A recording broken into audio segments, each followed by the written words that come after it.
यहोशू की पुस्तक। आइए मुड़कर अब तक की कहानी को याद करें। सो परमेश्वर ने अब्राहम को चुना और फिर उसका परिवार इस्राएल के लोग बन गए, जिन्हें फिर मिस्र में दासत्व में रखा गया। और फिर मूसा के द्वारा परमेश्वर ने इस्राएल को मिस्र से बचाकर बाहर निकाला। उसने सिनै पर्वत पर उनके साथ एक वाचा बांधी और वो उन्हें जंगल के रास्ते से होते हुए लेकर आया। फिर इस्राएल ने प्रतिज्ञा के देश के बाहर डेरा डाला और मूसा ने उन्हें परमेश्वर की आज्ञाओं का पालन करने को कहा, ताकि वे अन्य सब जातियों को दिखा सकें कि परमेश्वर कैसा है। यहोशू की पुस्तक मूसा की मृत्यु के ठीक बाद शुरू होती है और इस्राएल उस देश में प्रवेश करने के लिए तैयार है। यहोशू की कहानी को 4 मुख्य घटनाओं के साथ तैयार किया गया है। पहले, यहोशू इस्राएल की प्रतिज्ञा के देश में प्रवेश करने में अगुवाई करता है और फिर जब वे वहां पहुंच जाते हैं तो वे कनानियों की ओर से विरोध का सामना करते हैं, जिसके कारण वे उनसे युद्ध करते हैं। फिर उन पर विजय प्राप्त करने के बाद यहोशू प्रतिज्ञा के देश को उत्तराधिकार के रूप में 12 गोत्रों में बांट देता है और फिर ये पुस्तक यहोशू द्वारा लोगों को दिए अंतिम संदेशों के साथ समाप्त हो जाती है।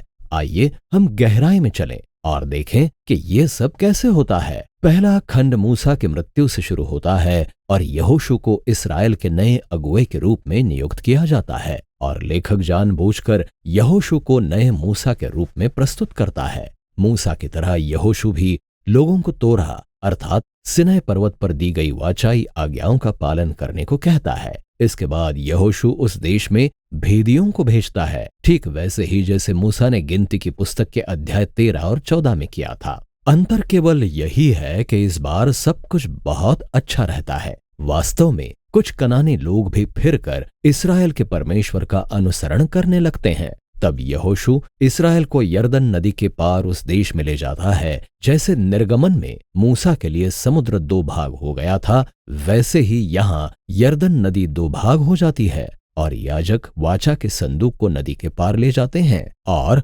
उनके साथ सब इस्राएली भी नदी पार कर लेते हैं। अब अध्याय 5 में कहानी में परिवर्तन होता है। लोग पीछे मुड़कर परमेश्वर की वाचा के लोगों के रूप में अपने उद्गम को देखते हैं।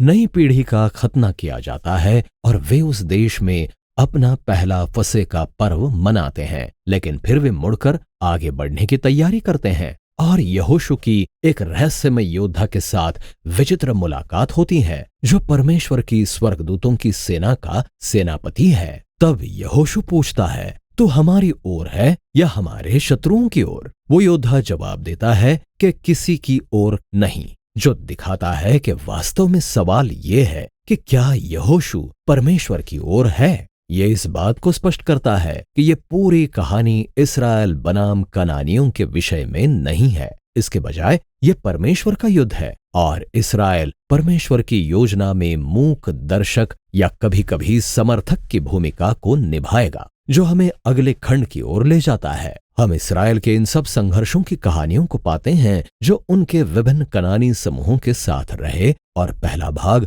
2 युद्धों की कहानी को विस्तार से बताता है। इसके बाद छोटी छोटी कहानियों की एक श्रृंखला है जो वर्षों तक चले युद्धों का वर्णन संक्षिप्त रूप में करती हैं। पहले 2 युद्ध यरीहो और ऐ नगरों के विरुद्ध थे और ये परमेश्वर की विश्वास योग्यता बनाम इस्राएल की विफलता के विपरीत चित्रों को प्रस्तुत करते हैं। यरीहो में इस्राएल को पूरी तरह से एक निष्क्रिय भूमिका को लेना था, इसलिए उन्होंने संदूक में पाई जाने वाली परमेश्वर की उपस्थिति को अनुमति दी कि वो उन्हें संगीत के साथ 6 दिनों तक नगर के चारों ओर लेकर चले। और जैसे राहाब इस्राएल के परमेश्वर की ओर फेरी थी, वैसे ही शायद यरीहो के लोग भी ऐसा ही करें, पर उन्होंने ऐसा नहीं किया। और 7वें दिन याजक तुरही फूंकते हैं और उस नगर की शहर पनाह ताश के पत्तों की तरह ढह जाती है और इस्राएल को विजय प्राप्त होती है। कहानी में मुख्य बात यह है कि परमेश्वर ही है जो अपने लोगों को बचाता है। इस्राएल को बस विश्वास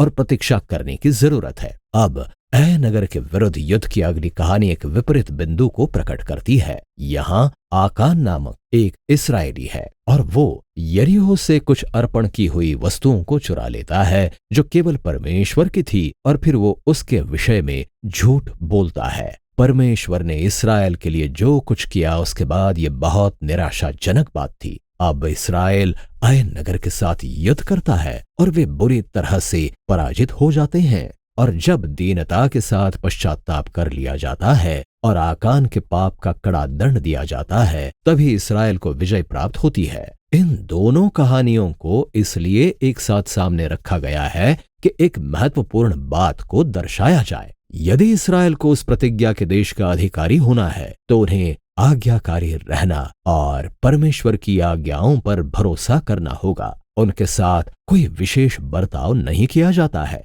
अब इस खंड का दूसरा भाग कनानी लोगों के एक समूह गिबोनियों के साथ शुरू होता है और वे वही करते हैं जो राहाब ने किया। जब वे इसराइल के परमेश्वर का अनुसरण करने लगते हैं और वे इसराइल से मेल मिलाप करते हैं, ये उन सब कनानी राजाओं के विपरीत है जो इसलिए संधियां और गठबंधन करने लगते हैं क्योंकि वे इसराइल को नष्ट करना चाहते हैं। इसीलिए इसराइल उनसे युद्ध करता है और वे उन पर बड़ी विजय प्राप्त करते हैं। ये पूरा खंड पहले मूसा और फिर यहोशू द्वारा प्राप्त विजयों की संक्षिप्त सूची के साथ समाप्त हो जाता है। आइए अब थोड़ा रुकते हैं क्योंकि संभव है कि ये कहानियां और इनमें जो हिंसा है वे आपको परेशान करें। यदि आप यीशु के अनुयायी हैं तो आप इस बात से निश्चय चकित होंगे कि क्या यीशु ने नहीं कहा कि अपने शत्रुओं से प्रेम करो? परमेश्वर यहाँ युद्ध क्यों कर रहा है? सबसे पहले कनानी लोग ही क्यों? इसके मुख्य कारण पहले ही बाइबल की कहानी में दिए गए हैं।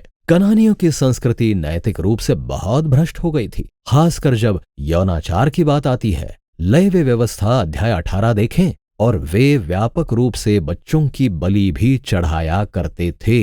व्यवस्था विवरण अध्याय 12 देखें। परमेश्वर नहीं चाहता था कि ये रीति रिवाज इसराइल को प्रभावित करें, इसलिए कनानियों को जाना होगा। ये एक दूसरा सवाल खड़ा करता है, क्या परमेश्वर ने वास्तव में सब कनानियों को जनसंहार करने के समान नष्ट करने का आदेश दिया था? सबसे पहले आप इन कहानियों में इस्तेमाल किए गए वाक्यांशों को देखें। उन्होंने उन्हें पूरी तरह से नष्ट कर दिया। उन्होंने किसी को जीवित ना छोड़ा, किसी भी प्राणी को नहीं। लेकिन जब आप दूसरी बार थोड़ा और बारीकी से देखते हैं तो आप पाएंगे कि ये वाक्यांश स्पष्ट रूप से अतिशयोक्ति हैं। इनका अर्थ शाब्दिक नहीं है।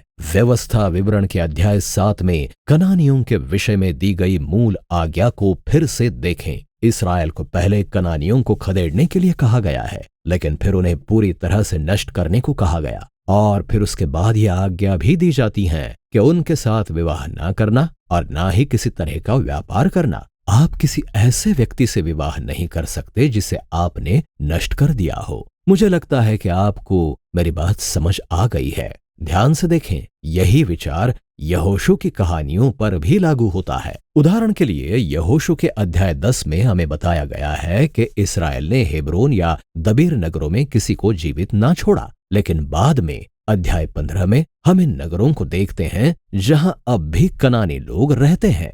अतः हम ये देखते हैं कि यहोशू की पुस्तक भी गैर शाब्दिक अतिशयोक्तिपूर्ण भाषा का प्रयोग करने के द्वारा अन्य प्राचीन युद्ध वृत्तांतों की शैली में ही लिखी गई है। इसलिए यहाँ जो हम देखते हैं उसमें जनसंहार शब्द उपयुक्त नहीं बैठता, खासकर कनानियों के विषय में बताई गई कहानियों में जो सचमुच इसराइल के परमेश्वर की ओर फिरे, जैसे कि राहाब या गिबोनी लोग। परमेश्वर का द्वार उन लोगों के लिए खुला था जो उसकी ओर फिरते हैं। विचार करने योग्य अंतिम बात यह है कि ये कहानियां इसराइल के इतिहास में एक अनूठे समय को दर्शाती हैं। ये युद्ध कनान देश में रहने वाली कुछ ही जातियों तक सीमित थे। परमेश्वर ने इसराइल को अन्य सभी जातियों के साथ शांति बनाए रखने की आज्ञा दी थी। व्यवस्था विवरण अध्याय 20 को पढ़ें। इसलिए युद्ध की इन कहानियों का उद्देश्य आपको अर्थात पाठक को कभी भी ये बताना नहीं था कि जाकर परमेश्वर के नाम पर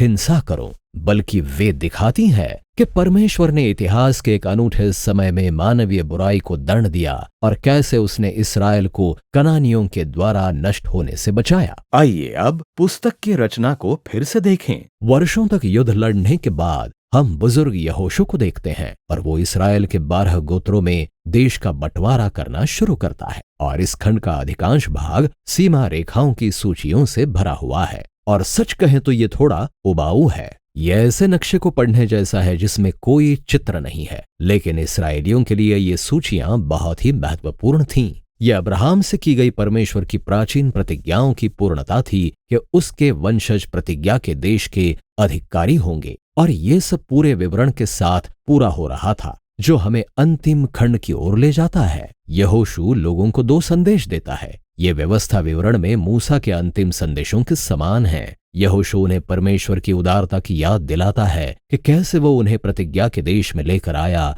और कनानियों से उन्हें बचाया, और इसलिए वो उन्हें कनानी देवताओं से दूर रहने और उस वाचा के प्रति विश्वास योग्य रहने को कहता है जो उन्होंने बांधी थी। यदि वे ऐसा करते हैं तो ये उन्हें उस देश में जीवन और आशीष की ओर लेकर जाएगा, परंतु यदि वे अविश्वास योग्य रहते हैं तो इस्राएल खुद पर वही ईश्वरीय दंड लाएगा जिसका कनानियों ने अनुभव किया था। उन्हें देश से खदेड़ कर निर्वासन में भेज दिया जाएगा। और इस प्रकार यहोशू इस्राएल के सामने एक विकल्प रखता है। इस्राएल अब क्या करेगा? कहानी की समाप्ति पर यह बड़ा प्रश्न सामने आता है, और यहोशू की पुस्तक इसी विषय में है।